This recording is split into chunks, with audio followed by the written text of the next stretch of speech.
Hey there, it's Andrea, and welcome to the Voice of Influence podcast. Today, I have with me Danielle Moomey, who is our Director of Client Success. And she was on another recent episode where I really got to introduce Danielle and talk about our relationship as sisters and as coworkers and all that kind of stuff. So if you haven't heard that, you should go back and listen to it because that's a good one. Danielle, today I really want to tap into your experience and expertise when it comes to leading remote teams because I know that you care a lot about how to do this. I've seen the passion as you've talked about it in the past and have been like, why don't I need people to do this care more or whatever? I love seeing you talk about this. So first of all, can you tell us just a little bit about what teams have you led in the past, or how would you describe your experience in the past with leading teams? I led both teams that were remote globally when I was doing some training in my last company.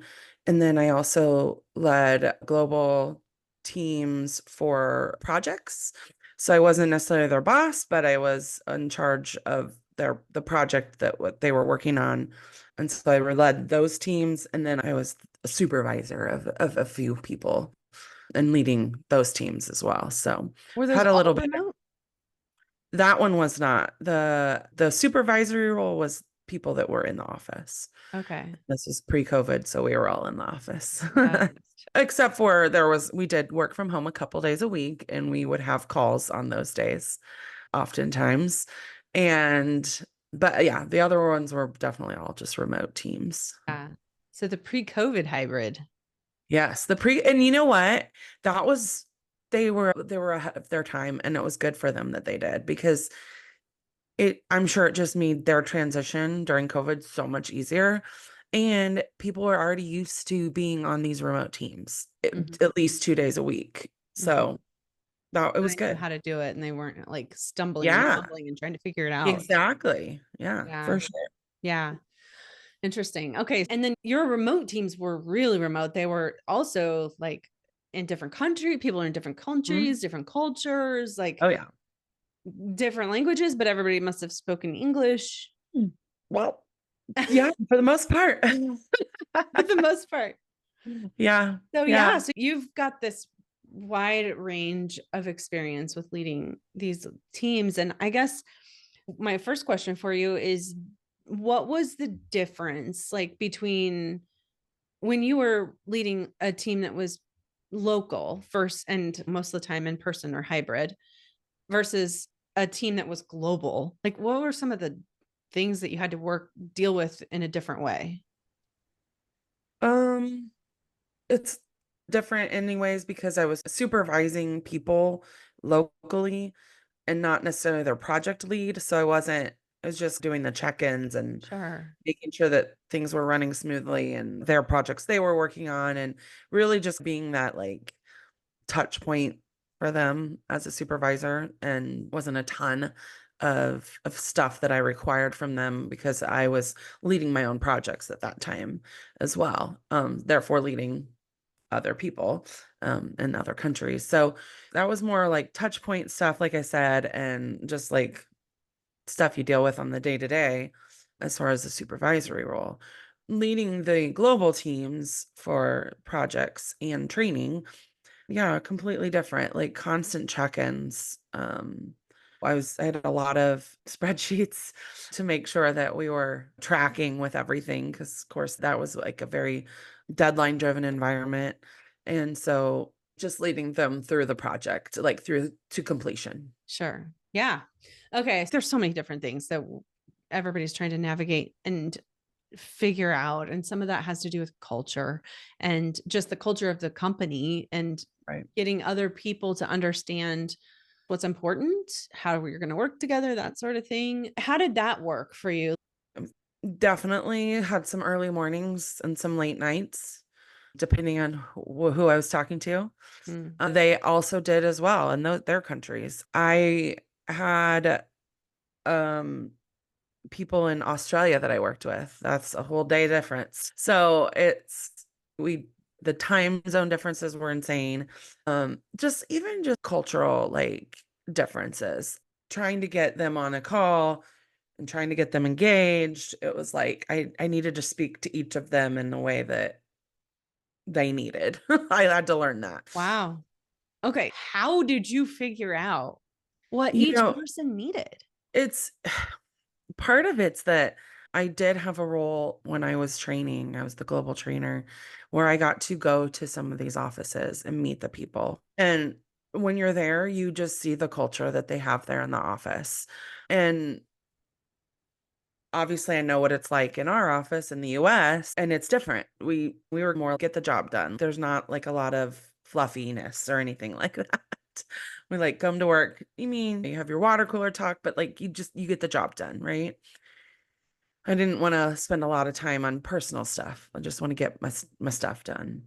Younger people on our team that were busy doing life when they want to talk about what they were doing outside of work. And just like I said, by going and seeing the different offices and meeting the different people and just seeing the different cultures, it just like automatically gave me like a different type of connection. And I could talk to them and I could relate to them in a way that I guess that's helped me speak to them better. I knew that anytime I talked to one of my coworkers in China, I really needed to be very personal and see how they were doing and how's your day, how's your family, or whatever the questions are, like, and then remember those for the next time I talk to them to be able to pick back up. And they're just they needed that personal connection. Hmm. When I would work with people from our Chile office, I didn't need to put all the fluff in there. They were also very similar. They wanted to get the job done. Hmm. Brazil, needed to talk to them. Also wanted to. I wanted to talk to all of them, right? Like I enjoyed all the people that I worked with. But yeah, so it's just like just picking up on their cute, like their and we didn't do a ton of Zoom. Like this was before even video was super popular, but we would get on a Zoom call, just wouldn't have our videos on necessarily or our cameras on. And so it's not like you could pick up on a whole lot of nonverbal cues, but you could just like based on what people were saying or just the emails that they would send, I could just pick things up that I was like, okay, they need this from me in order to connect. And then that's how I get what I need from them.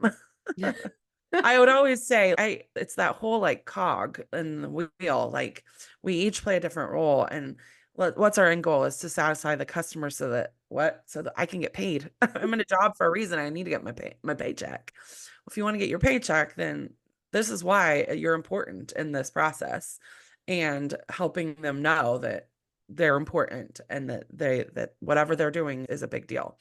So we would constantly like remind them of that, and they would be more interested in participating in conversation.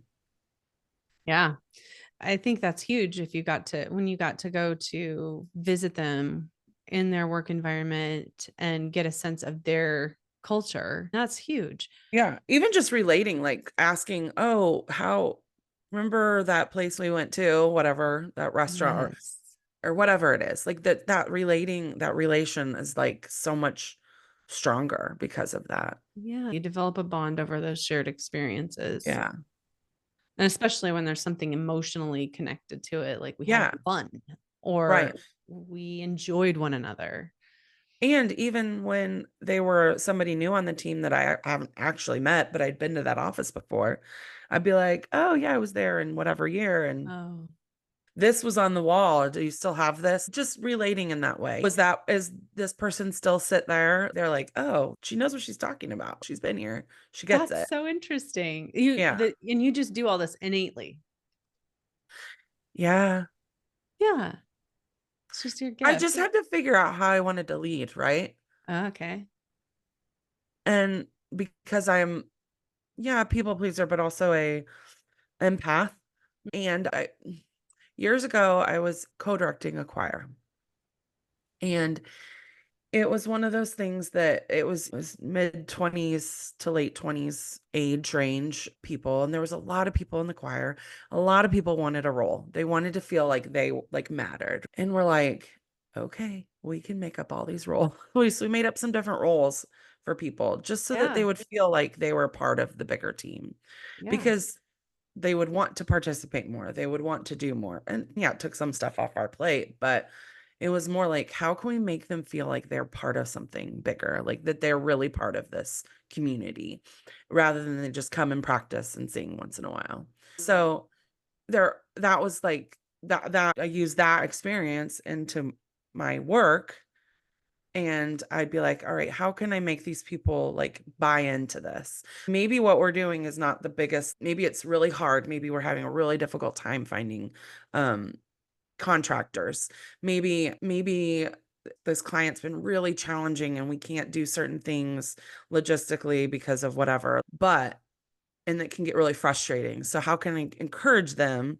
How can I lead them through that? And so for me, it was, what helps me is building that relationship. I'm going to want to do more for you if I have that relationship with you. It sounds like the relationship and the contribution, like you're also giving people Yeah, opportunity for to sure. Because participate in a deeper way. yeah.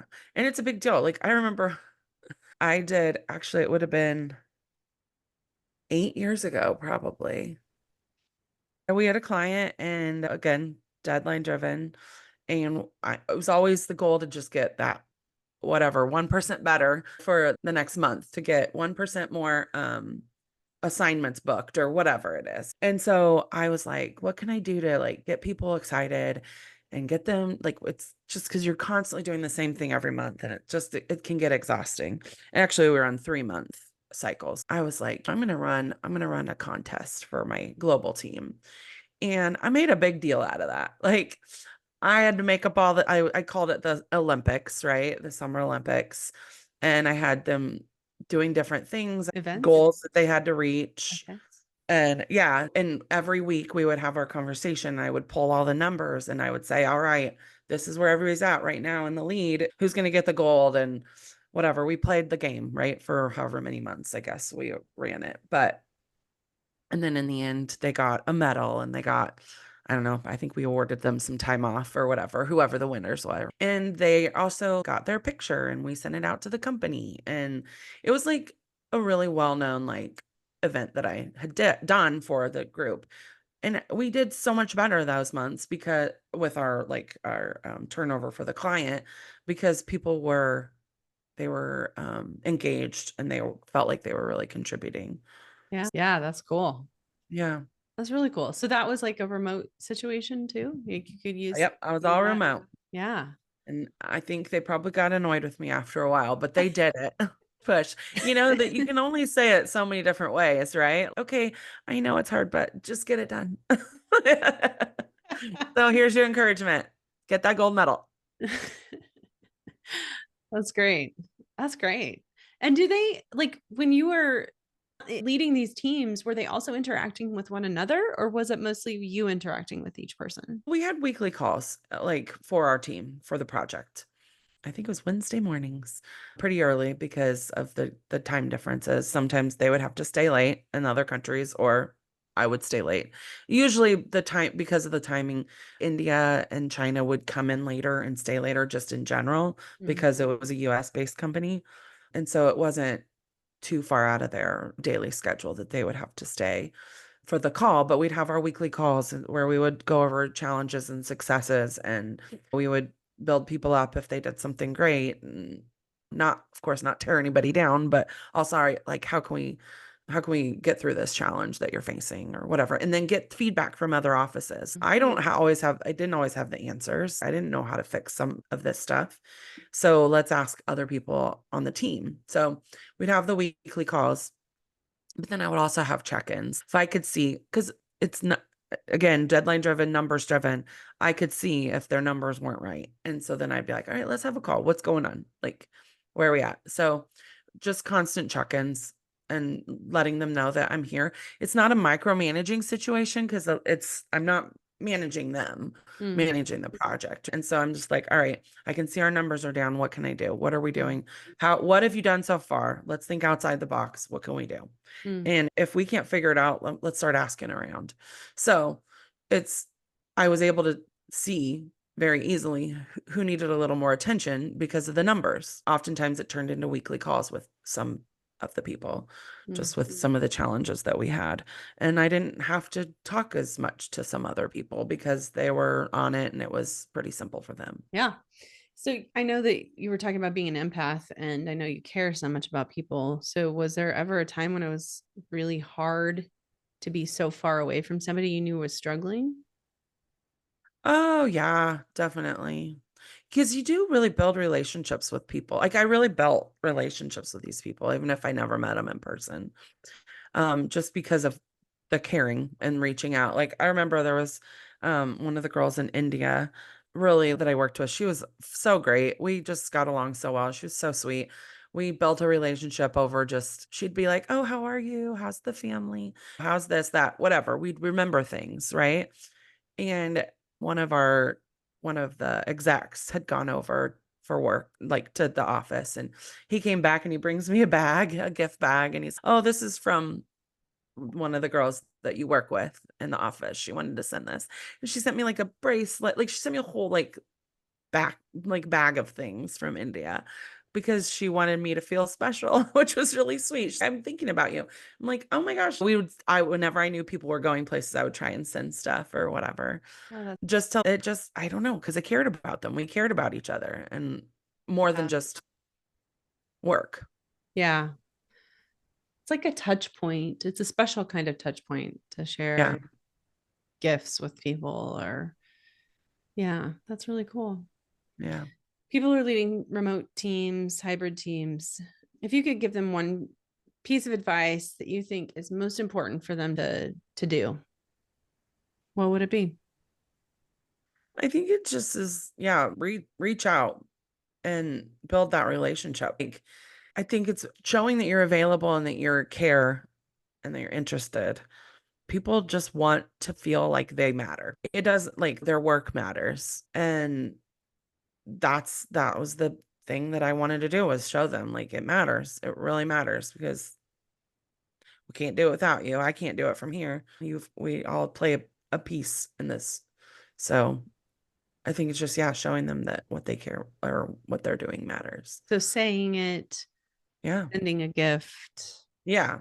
It doesn't even have to be a gift. I constantly would send an email if I would see that they did something challenging, that they got something booked that was really hard. It's been a struggle all year and they got it done. It'd be like, and I would CC their, like I would make sure that it was known that they did something really great. And that, I don't know what they did with it over there, but at least they had that the feeling of, oh yeah, she cares, it matters.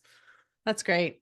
Danielle, thank you so much for sharing some of your experience with leading remote teams and being able to connect. I feel like that is connecting in order to engage and motivate is Yeah. huge. It's interesting because sometimes it feels like manipulative. It's not though, right? Because I do care. At the end of the day, I do care.